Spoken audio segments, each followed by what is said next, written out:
Open the cover. Remove the screws. Gently take out the camera and unplug the harness. Remove the screws on both sides of the camera. Take out the camera. Install the new camera.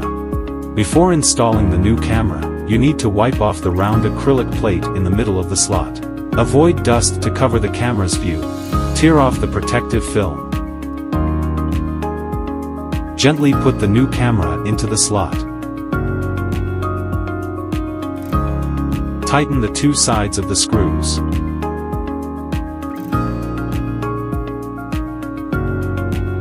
Plug in the wiring harness. The red threads are towards the left side of the slot towards the top. Apply some glue to the harness to avoid dislodging. Apply some glue on the harness to avoid falling off.